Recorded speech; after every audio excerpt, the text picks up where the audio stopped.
Thank you, Lily, for the kind introduction. I have been thinking and writing about, let me just make sure I know how to change it.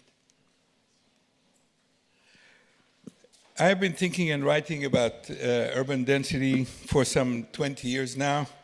I confess that one of the things that I like about urban density is that it is measurable.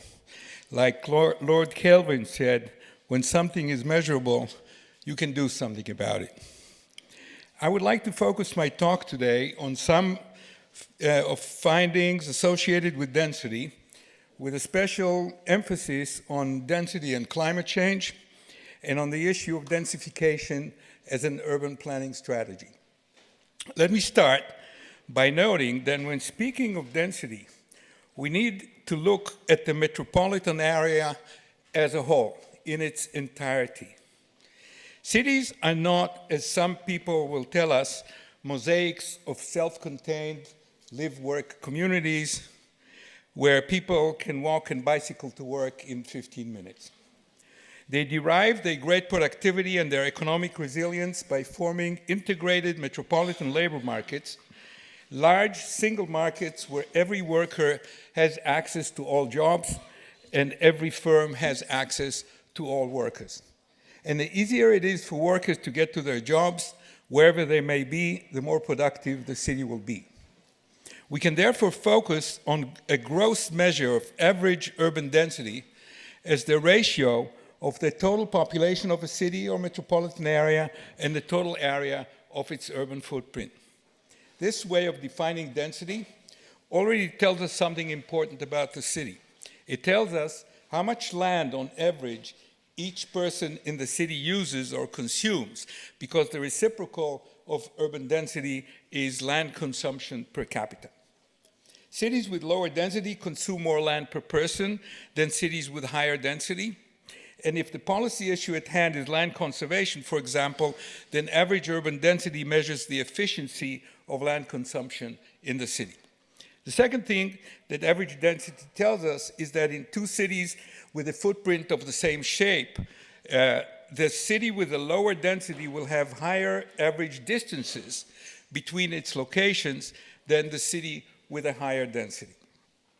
This means that cities with higher densities on average have shorter distances between locations, requiring shorter infrastructure lines and shorter trips, and making it easier for more trips to be taken by walking and biking than, say, by driving.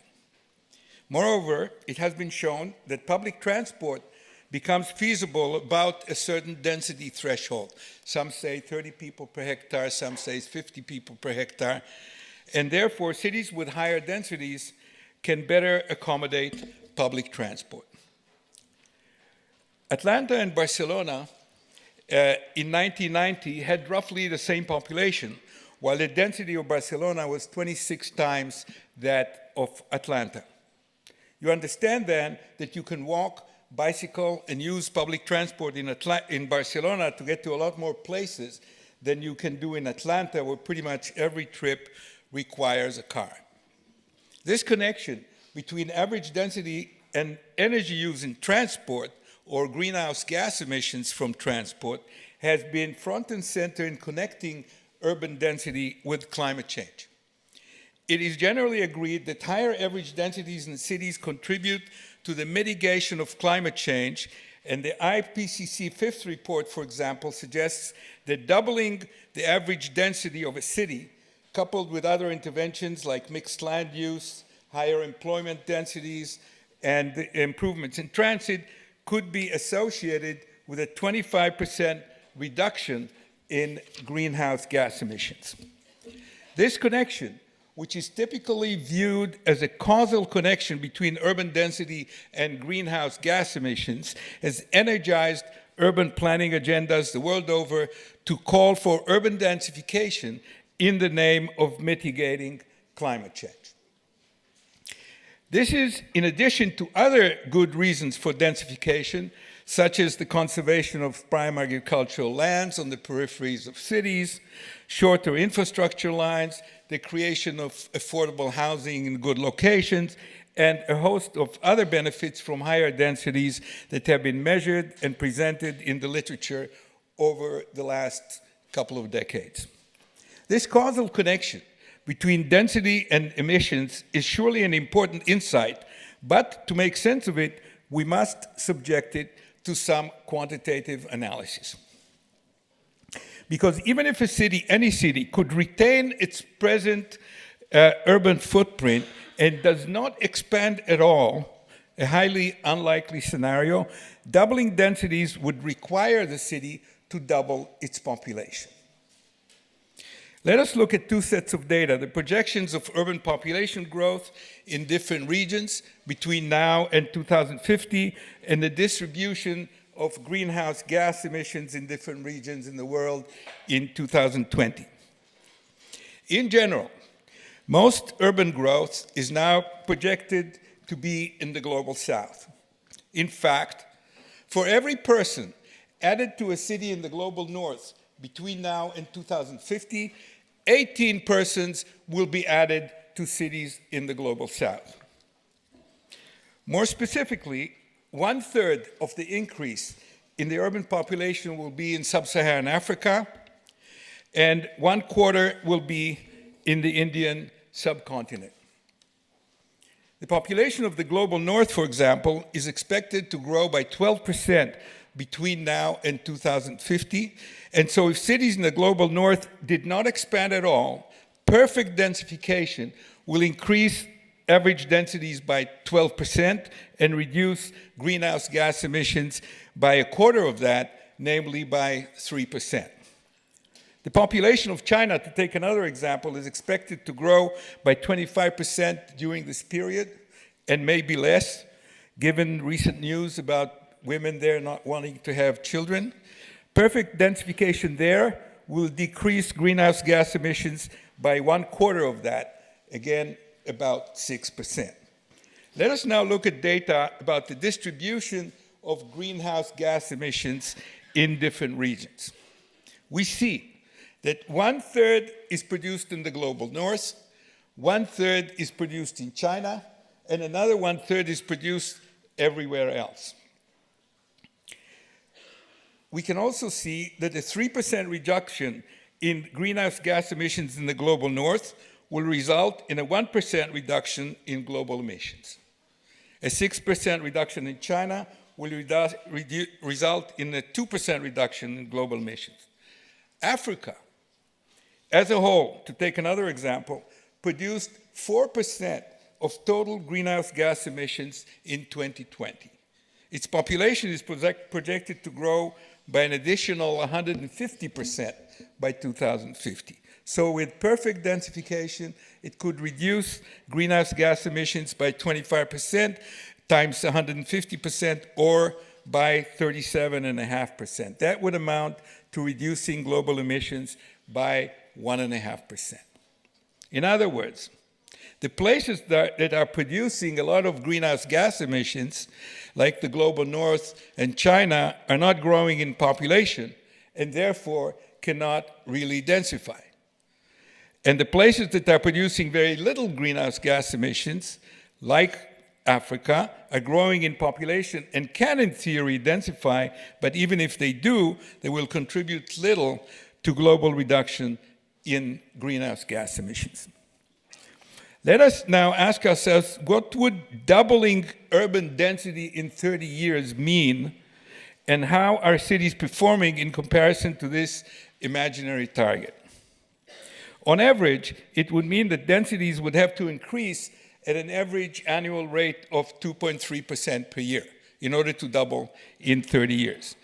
Recent data from our study of 3,800 cities and metropolitan areas that had 100,000 people or more in 2020 show that on average, global urban densities declined by 0.6%, by 0.75% per year during this period. They did not increase as they should if we are to densify, but on the whole, they declined. In regions where urban densities did increase, like sub-Saharan Africa, they increased by an average of less than 1%. So the empirical evidence on densification is that it's not increasing. In fact, only in 121 cities, or 3.2% of the cities studied, densified at a rate equal or higher than 2.3%, the rate required for densities to double in 30 years. In short, given present trends, the business as usual scenario is unlikely to result in a significant increase in average urban densities at the required scale to affect greenhouse gas emissions in a meaningful way. What is more, the estimates were derived earlier assumed perfect densification scenario where all population growth is accommodated within existing urban footprints with perfect containment of outward expansion and thus zero growth of the city's urban footprint. How realistic is this assumption? As cities grow and develop, they need more room, or more precisely, more floor space.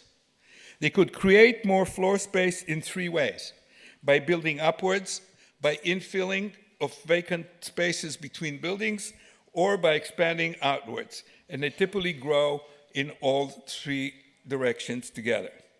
We can distinguish between these three ways by referring to building upwards and infill as densification, and building outwards as expansion. To an important extent, densification and expansions are substitutes. Typically, when not enough room can be made available to meet the demand for floor space through densification, then room is made available through expansion. Conversely, when there are barriers to expansion, densification creates more room than it would create in the absence of such barriers. Together with colleagues, I studied a global sample of 200 cities, a stratified sample of all cities, metropolitan areas that had 100,000 people or more in 2010, shown here. Using satellite imagery, we then identified their urban footprints in 1990 and 2014. And here's the urban footprint of Addis Ababa, for example, in these two dates. We then focused on a simple question: what share of the population added to these cities was accommodated within their 1990 urban footprints, and what share was accommodated in their expansion areas? We found that on average, only 1/4 of the population added to the 200 cities in the sample was accommodated within the existing footprints or in 1990, while 3/4 of the population was accommodated in expansion areas. We conducted a similar study in 2022 in 69 cities in Latin America and the Caribbean. And in Lima, Peru, for example, shown here, the population increased by a factor of 1.9. Its area increased by a factor of 1.8 during this period. Its footprint, in its 1990 footprint, shown in yellow and blue, increased from 99 persons per hectare in 1990 to 152 in 2020. It accommodated 57% of the added population in Lima during the 1990-2020 period, while its expansion area accommodated, shown in red, accommodated 43%. Yet on average, the 1990 footprints of the 69 Latin American and Caribbean cities we studied accommodated only 18.5% of the added population, less than 1/5 of the population added between 1990 and 2020 to these cities, while their expansion areas accommodated 82.5%, more than 4/5 of that population. That said, however, the share of the population accommodated by densification of existing urban footprints has been increasing significantly over time. It increased from an average of 25% in the 1990 to 2000 period to an average of almost 40% during the 2010-2020 period. Still, These findings pertaining to Latin America and the Caribbean cities, as well as the earlier findings in the global sample of cities, suggests that as things stand, we cannot expect building as usual densification to accommodate the lion's share of the population added to cities in coming decades. Both trends I outlined here, declining average densities and the relatively small share of the added population to cities accommodated by the densification of their existing footprints, are anathema to the great majority of urban planners. For decades now, the prevailing paradigm in the profession has been the compact city paradigm, a paradigm or worldview that is now, and I quote, enshrined in land use planning policy in many countries. The essence of this paradigm is the call for a halt to the excessive sprawl of cities into the countryside. This has led many urban planners the world over to advocate for the containment of urban expansion by green belts, urban growth boundaries, or by other restrictions on the conversion of land from rural to urban use. This image shows the edge of the urban growth boundary in Portland, Oregon, one of the few examples of the successful containment of urban expansion. The London Greenbelt, shown here, is another example of successful containment. And where strict containment has been largely successful, as in Portland, London, or Seoul, Korea, we see three problematic outcomes. First, once the contained area is largely filled, we typically witness a rapid increase in land prices and subsequent affordability crisis. This has been well documented in all three cities. Containment is now seen by more and more people as excluding them from the cities they would like to live and work in, but cannot afford to because of housing supply bottlenecks that result in exorbitant house price inflation.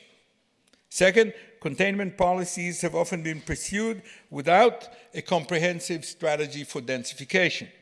Namely, planners that have advocated containment have relied on the private sector to densify the existing footprints of cities, be it through the infill of vacant plots or through the more intensive use of existing plots, without much concern of whether existing regulations, existing infrastructure, or existing transportation modes support or hinder such densification, and whether it can be implemented in a way that doesn't compromise affordability, that doesn't generate implacable neighborhood resistance, that doesn't compromise access to open space, and doesn't reduce the city's resilience in the face of climate change.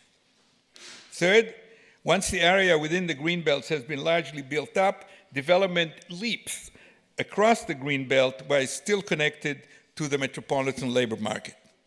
This results in longer commutes across the greenbelt and, of course, in larger than necessary greenhouse gas emissions. This has been the fate of the Frankfurt metropolitan area shown here. This image shows that Frankfurt has a greenbelt that encircles the city core, which has about 750,000 people. But the metropolitan area of Frankfurt, including outlying cities with strong commuting relations to the city core, is more than 3 times larger than, and has expanded beyond the greenbelt. The greenbelt was incapable of containing its outward expansion because it did not allow for sufficient area for the cities to grow in. Broadly speaking, containment may be successfully enforced when a well-managed public authority with jurisdiction over the entire extent of the city and beyond managed to withstand the pressure to expand over a long period of time.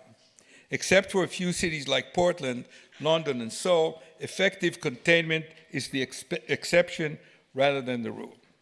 It may be on the books in many cities, in official vision statements or master plans that have no statutory authority and are not enforced. In many other cities, good intentions coupled with weak efforts at enforcement have until now simply failed. I will focus here briefly on 2 examples of failed containment: Tokyo, Japan, and Beijing, China.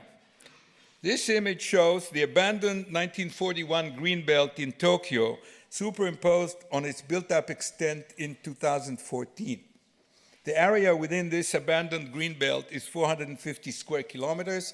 The area of Tokyo in 2014 was 14 times larger, 6,400 plus square kilometers. Again, Tokyo's abandoned greenbelt would not have been able to contain its outward expansion.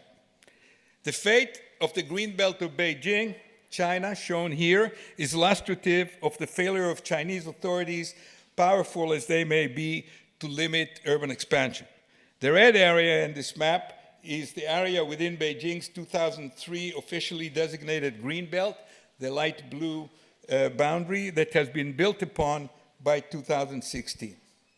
Much of the remaining area within the original greenbelt has been fragmented, and much of it now stands as a barrier between the older city and its newer suburbs, rendering the city less compact than before and increasing the average travel distance in the cities unnecessarily.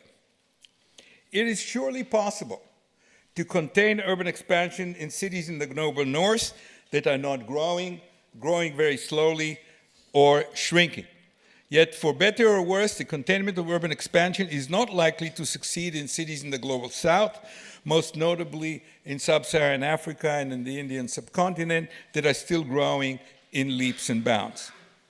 Many city governments in these regions are simply too weak to practice effective containment in the face of overwhelming demand for land on the urban fringe of cities, both by formal and informal developers.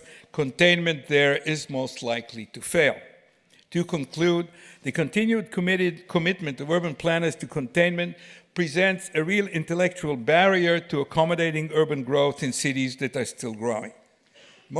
In most of these cities, there are good reasons to believe that it will fail, and in the few where it may succeed, its adverse consequences may outweigh its benefits. This raises an important question for urban planners, especially in the rapidly growing cities in the global south. Is there a green alternative to containment? There are good reasons to believe there is. Making cities more compact and greener as well does not call for strict containment, but rather for a proper balance between densification and expansion. This proper balance can be attained, in my view, through the regular operations of land and housing markets if and only if pervasive organized resistance to both densification and expansion is overcome, the distortions created by inappropriate regulations and incentives are removed, and making room through densification and expansion takes place on a level playing field. The pragmatic alternative to containment is a two-pronged approach to making room in cities. The densification of existing footprints using a comprehensive framework, which I call the anatomy of density, on the one hand, and the greening of urban expansion in the other.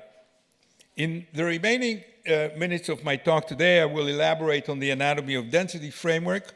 Unfortunately, I do not have the time to elaborate on the greening of urban expansion, a subject close to my heart.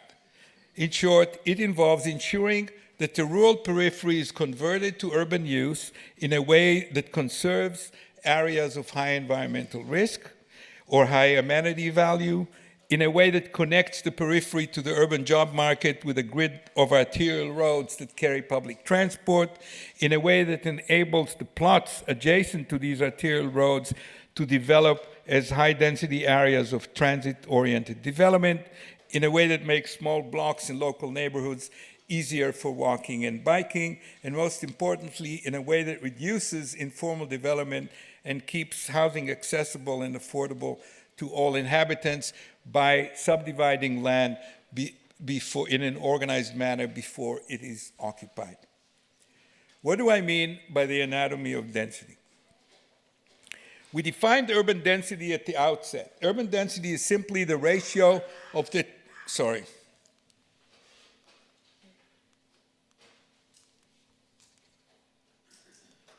It's not changing. No? Est-ce que vous pouvez regarder côté technique si on peut remettre bien la présentation?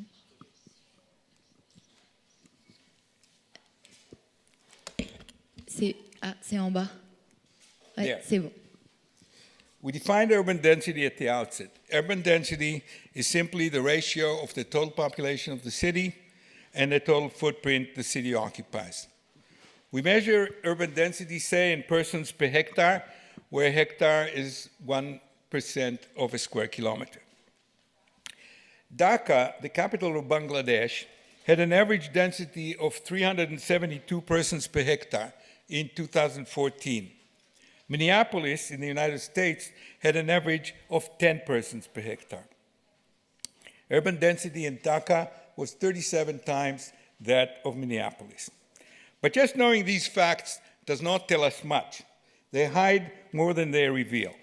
In what sense is Dhaka's density high? In what sense is Minneapolis' density low? The key insight I presented to you here is in exposing the anatomy of density, in showing that urban density can be factored into separate metrics that expose its internal structure. What do we mean by factoring? We can factor the number 12, for example, into two factors, 3 and 4, that when multiplied together yield 12. 3 and 4 are factors of 12. So are 6 and 2. In a similar manner, we can factor urban density into 2, 3, 4, and then 7 metrics. In doing so, we build a structure that incorporates and integrates most of the familiar density metrics used by urban planners. What we discovered, and I can report here, is that the factors that constitute urban density are measurable as well. In fact, we measured them in a rigorous manner initially in 10 representative cities from different world regions and in 30 cities in Latin America and the Caribbean. An independent research team unknown to us used the same methodology to measure the factors of urban density in Japanese cities as well. The results in the first 10 cities we analyzed surprised us. The density of each of the 10 cities depended on quite different factors. We will get into that soon. Let me start by showing what it means to break urban densities into two factors, factors that when multiplied together reconstitute urban density. Floor space occupancy on the left is the ratio between the population of the city and the total floor area in the city. It is a measure of how many people occupy a unit of floor area. The more floor area per person, the less overcrowded people in the city will be. It is a growth measure of how crowded dwelling units in the city are. Floor area density on the right is a ratio of the total floor area in the city divided by the area of the city. It is a measure of the density of the residential floor area in the city, or how common it is to find residential floor space in the city. The more of it there is, the more people the city can accommodate. You can see that when we multiply one by the other, floor area cancels out, and we get people divided by the urban footprint, which is our definition of urban density. You can see that people divided by floor area divided by urban footprint. We multiply the two together, we get people by urban footprint, which is again density. So the two together actually get us back urban density, but then we gain some insight about its anatomy.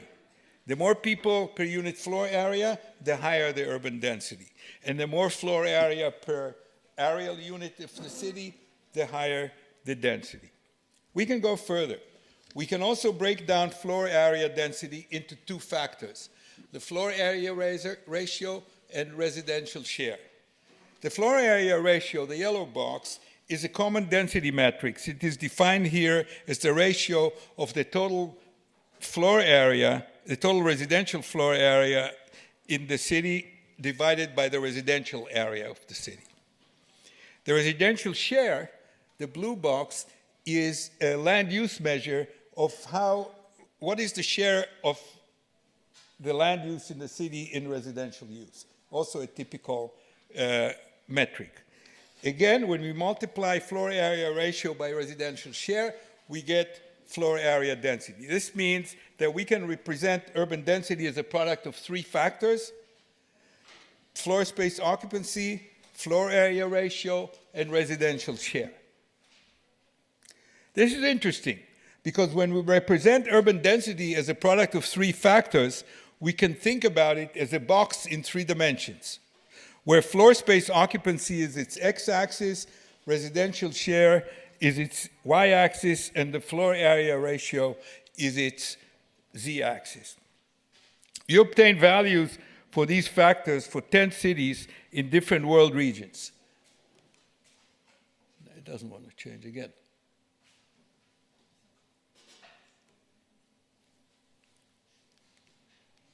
Sorry? Yeah, it's coming. There. Dhaka, Hong Kong, Kinshasa, Bogota, Cairo, Baku, Madrid, Bangkok, Wuhan, and Minneapolis. The urban density boxes for these cities are shown in gray in order of declining density from the top left, Dhaka, to the bottom right, Minneapolis. The colored cube on the top left represents the 10-city average value for each factor. We can now see that different cities get their urban densities from quite different factors.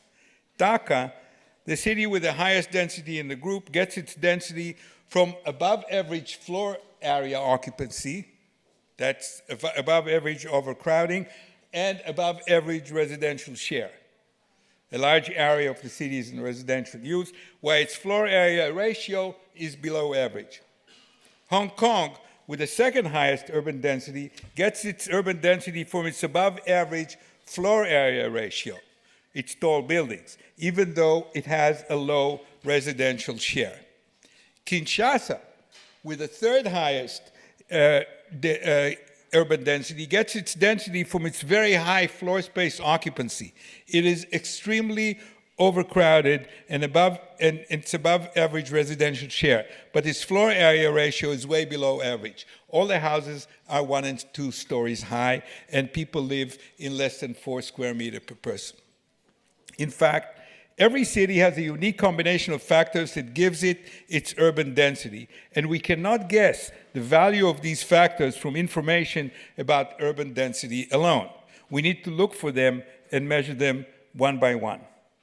And the anatomy of density can go even further. We can factor urban density into 4 factors, and we do so by factoring floor area ratio into 2 factors: building height and plot coverage.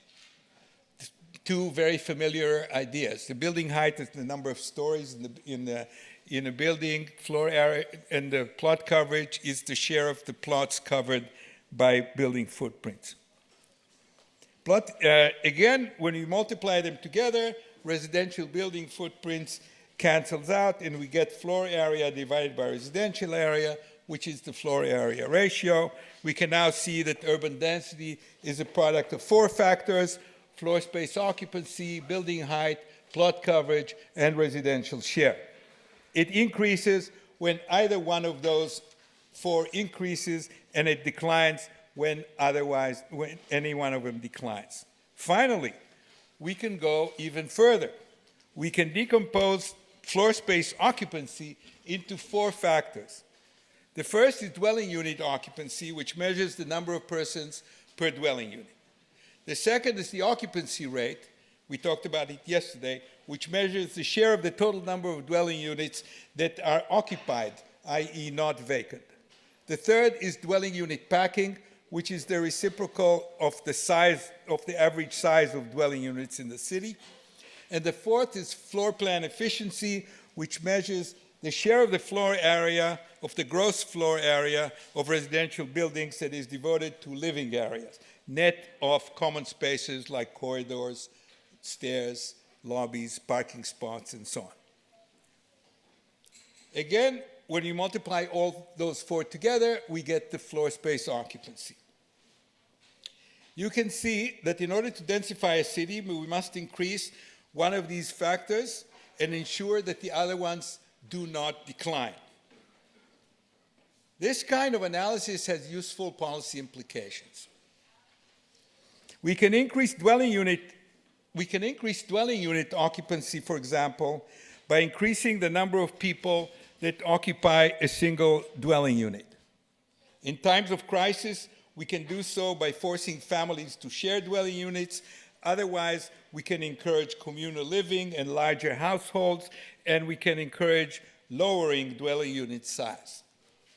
We can increase the occupancy rate by removing barriers and incentives that keep a larger than necessary share of the housing stock vacant. We can do so by introducing a vacancy tax, for example, on empty units, by permitting the leasing of vacant homes, by overcoming the resistance of owners to rent vacant units because they're afraid they're not going to get them back, by discouraging the supply of building of units that are not in demand, and by reversing central city abandonment. We can increase dwelling unit packing by encouraging people to reduce their consumption of floor space per person and to refrain from increasing it as they become better off. We can do so by allowing the subdivision of dwelling units into smaller units, by removing minimum size limits on apartments, by eliminating the lending bias against condominiums, by avoiding displacement through urban renewal, and by encouraging the residential mobility of older people to smaller units.